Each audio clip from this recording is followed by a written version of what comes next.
To own one's own shadow is to prepare the ground for spiritual experience, conflict to paradox to revelation. That is the divine progression. Who does not spend much of his time debating whether to do the disciplined task or to goof off a bit longer and stay in dreamy nowhere?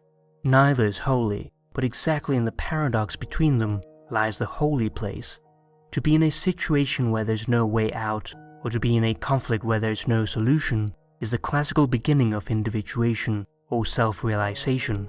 In this state, the unconscious wants the hopeless conflict in order to put ego consciousness up against the wall, so that one has to realize that whatever one does is wrong. This is an act of humility that invites one to see beyond the ego to that which is greater than ourselves.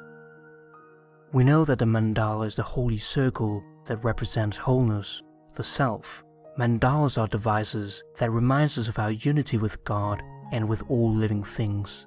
In Tibet, a teacher often draws a mandala for his student and leaves him to meditate on this symbol for many years before he gives the next step of instruction. The mandala, however, is an idea that is rarely talked about. The mandala also has a healing effect, but its form is somewhat different. It is an almond-shaped segment that is made when two circles partly overlap. This symbol signifies nothing less than the overlap of the opposites that we have been investigating. It instructs us how to engage in reconciliation. We can often see Christ or the Virgin Mary in its center. By definition, Christ himself is the intersection of the divine and the human. He is the prototype for the reconciliation of opposites and our guide out of the realm of conflict and duality. When one is tired or discouraged by life, that one can no longer bear to live, the mandala shows what one may do. When the most Herculean efforts and the finest discipline no longer keep the painful contradictions of life at bay, we are all in need of the mandala. Our own healing proceeds from that overlap of what we call good and evil, light and dark. It is not the light element alone that does the healing. The place where light and dark begin to touch is the most profound religious experience we can have in life.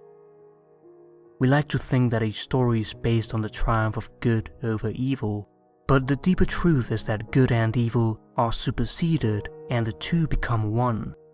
When one is truly both a citizen of heaven and earth, one finally realizes that there was only one circle all the time. This is the fulfillment of the Christian goal. The two circles were only the optical illusion of our capacity and need to see things double. If one makes a mandala in the privacy of one's interior life, it is heard for more than 1,000 miles. People often ask Jung, "Will we make it?" referring to the cataclysm of our time. He always replied, "If enough people will do their inner work." The acknowledgement of one's shadow diminishes shadow projection and helps to contribute less to the general darkness of the world by not adding to the collective shadow that fuels war, division, and strife. But we also prepare the way for the mandala, that ultimate place of wholeness in one's inner life, the great prize of human consciousness. In the Four Quartets, T.S. Eliot writes, "The fire and the rose are one." By overlapping the two elements of fire and flower, he makes a mandala. We are pleased to the depth of our soul to be told that the fire of transformation and the flower of rebirth are one and the same.